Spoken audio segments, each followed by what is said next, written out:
हाँ जी राइडर्स, कैसे हो आप लोग। तो आज हम डिस्कस करेंगे किसी भी राइड के दौरान आपने कैसे बिहेव करना है। तो जिस राइड का मैं आज जिक्र कर रहा हूँ वो राइड है एक वीकेंड राइड, एक ग्रुप राइड। अगर आप कोई भी वीकेंड राइड करते हैं या फिर कोई आप ग्रुप राइड करते हैं तो उसमें आपने कैसे बिहेव करना है। यहाँ पर हम नॉर्मल वीकेंड राइड्स के बारे में बात करेंगे, ना कि किसी बीआरएम के बारे में। क्योंकि अगर आप किसी पर्टिकुलर इवेंट के अंदर हो, किसी रेंडोनियरिंग इवेंट के अंदर हो, तो आपने थोड़ा सा अलग तरीके से बिहेव करना है। और अगर आप किसी रेगुलर ग्रुप या फिर किसी लीजर राइड के अंदर हैं तो आपने इन रूल्स को फॉलो करना है। ये आपकी राइड को आसान बनाएंगे और आपको कहीं ना कहीं हेल्प करेंगे अपने बॉन्ड को अपने राइडर दोस्तों के साथ इम्प्रूव करने में। तो चलिए हम वीडियो को फटाफट से स्टार्ट करते हैं। हाँ तो राइडर्स, तो सबसे पहले जो हम बात करेंगे, सबसे पहले तो मैं आपको ये बता दूं आज मैं कितने लगभग आपको पॉइंट्स बताऊंगा। यहाँ पर आज मैं 15 ऐसी चीज़ें आपको बताऊंगा जो आपने ध्यान रखनी है किसी भी ग्रुप राइड के दौरान, और अपना बिहेवियर उसी तरीके से आपने करना है राइड में। तो सबसे पहली बात है, जब भी आप किसी ग्रुप राइड में जाएंगे तो आपने अपने इक्विपमेंट्स को और अपने फूड को दूसरे राइडर्स के साथ शेयर करना है। जब भी हम ग्रुप राइड में जाते हैं तो हमारा बिहेवियर कभी भी इस तरीके का नहीं होना चाहिए कि हम राइड के दौरान एक अलग आइडेंटिटी की तरह बिहेव करें। हमने एक ग्रुप आइडेंटिटी की तरह बिहेव करना है, और जब हम इस तरह से बिहेव करेंगे तो हमें हमारे जो एसेंशियल इक्विपमेंट्स हैं, जिसके अंदर हमारे जो राइड एसेंशियल्स हैं वो हमें शेयर करने होंगे, और दूसरा हमारे पास जो एनर्जी सप्लीमेंट्स हैं जो कि हम राइड के दौरान यूज़ करेंगे वो हमें शेयर करने होंगे, जो कि एक अच्छी आदत है। दूसरी बात आपने ध्यान रखनी है, क्योंकि जब भी किसी भी राइडर को अगर रनिंग नोज़ की प्रॉब्लम है या फिर सर्दियों का टाइम है तो दोनों ही टाइम में आपने इस चीज़ का ध्यान रखना है कि जब भी आप अपनी नोज़ ब्लो करें या फिर आप स्पिटिंग करें तो आपने या तो पूरे ग्रुप को आगाह करके सबसे ग्रुप के पीछे चले जाना है, या फिर सारे ग्रुप को इन्फॉर्म करके आपने ग्रुप के साइड में जाके अपनी नोज़ ब्लो करनी है। ये ध्यान रखना है कि आप अपना जो नाक का कंटेंट है वो किसी और दूसरे राइडर के ऊपर ना गिराएं। और तीसरी बात जो आपने ध्यान रखनी है राइडर्स, वो ये कि अगर ग्रुप में किसी भी आपके साथी राइडर का ब्रेकडाउन होता है, ब्रेकडाउन वो किसी भी फॉर्म में हो सकता है, या तो साइकिल पंचर हो जाए या फिर जो साइकिल के स्पोक्स हैं वो ख़राब हो जाएं, मतलब किसी भी लेवल का अगर साइकिल में ब्रेकडाउन होता है तो एज ए ग्रुप उस ब्रेकडाउन के अंदर उस पर्टिकुलर राइडर की आपने हेल्प करनी है, ताकि वो अपने आप को एक ग्रुप आइडेंटिटी की तरह महसूस करे और आप लोगों की जो गेट टुगेदर है और जो आपकी बॉन्डिंग है वो और भी इम्प्रूव हो जाए। अब आते हैं हम फोर्थ पॉइंट पे।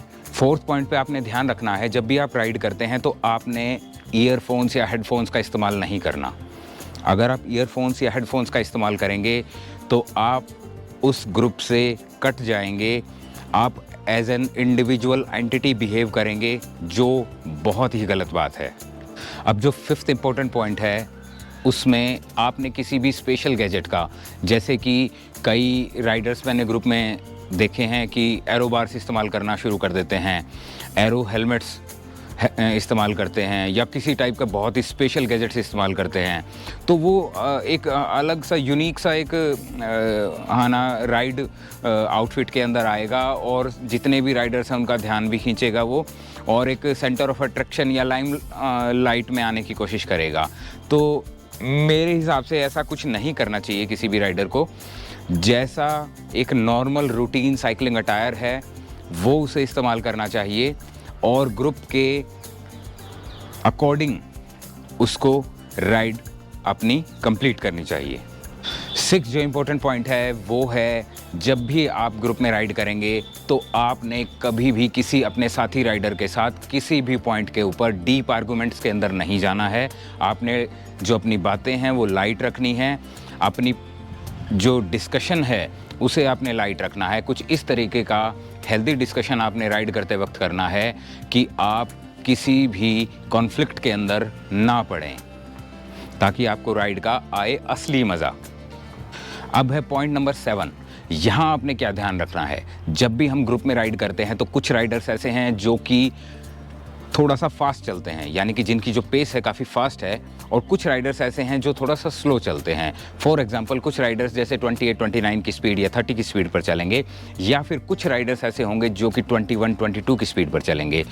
तो मेरा ये कहना है आप लोगों को कि जब भी आप ऐसी सिचुएशन में हो तो आपने एक हार्मनी बना के चलनी है, एक ग्रुप की तरह चलना है, और कोशिश करनी है कि जो सबसे कम पेस वाला जो राइडर है उसकी पेस के साथ पेस मिला के आप चलें, ताकि उसे ऐसा महसूस ना हो, यानी कि उस राइडर को जो कि सबसे कम स्पीड वाला राइडर है, कि मुझे अकेला छोड़ दिया है। और स्प्रिंटिंग तो बिल्कुल भी भूल के भी ना करें ग्रुप राइड्स के अंदर।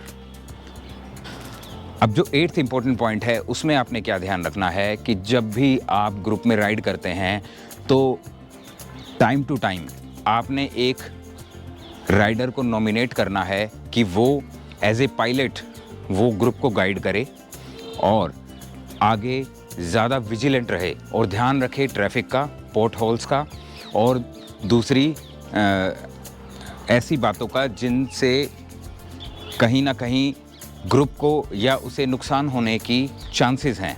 तो इस तरीके से आप सेफ भी रहेंगे और आपको राइड का आनंद भी आएगा। और भाई अब बात कर लेते हैं लेट लतीफ़ों की, जो कि 9th पॉइंट है। मैं भी कई बार लेट हो जाता हूँ, बहुत गलत बात है। जब भी आप ग्रुप राइड में जाते हैं, जो प्री डिसाइडेड टाइम है आपने उसी प्री डिसाइडेड टाइम के ऊपर उस पर्टिकुलर स्टार्ट पॉइंट पे पहुंच जाना है। कभी भी किसी भी ग्रुप को या किसी अपने साथी राइडर को वेट नहीं करानी चाहिए। उसको बहुत बुरा लगता है यार, वो तैयार होके सही समय पे वहाँ पहुँचा है और आप 10, 15, 20 मिनट लेट जा रहे हैं, तो उसे बहुत बुरा लगता है। तो कोशिश करो कि आप टाइम पर किसी भी ग्रुप राइड में जो स्टिपुलेटेड टाइम है, जो आपका स्टैंडर्ड जो टाइम है, आपका जो सेट टाइम है, वहाँ पर आप पहुँचो। हाँ जी, तो अब बात कर लेते हैं थोड़ी सी सेफ्टी की।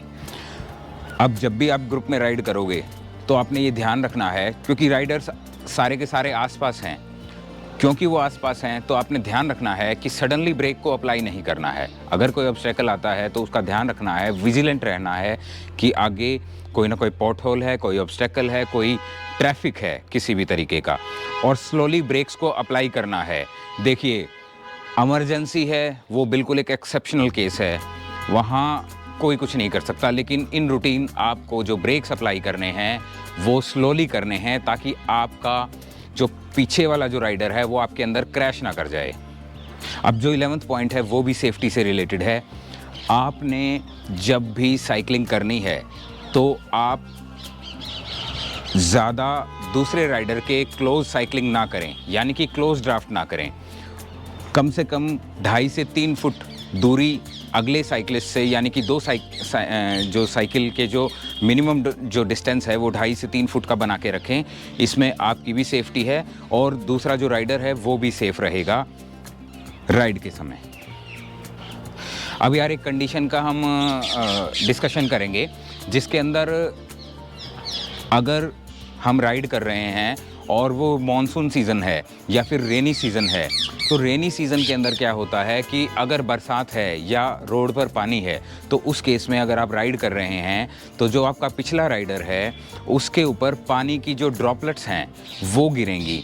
आप भी नो डाउट कीचड़ से, पानी से भर जाएंगे, लेकिन जो आपका पिछला राइडर है, यानी कि जो आपसे 2 से 3 फुट या 4 फुट दूरी पे चल रहा है, यानी कि आपकी लाइन ऑफ साइकिलिंग में जो चल रहा है वो भी कीचड़ से भरेगा। तो वहाँ आप कोशिश करें कि अगर आप ग्रुप राइड में हैं और मॉनसून सीज़न के अंदर, या आपको पता है कि आज वेट है, बाहर गीला है, तो उस केस में कोशिश करें कि आप मड गार्ड्स का इस्तेमाल करें।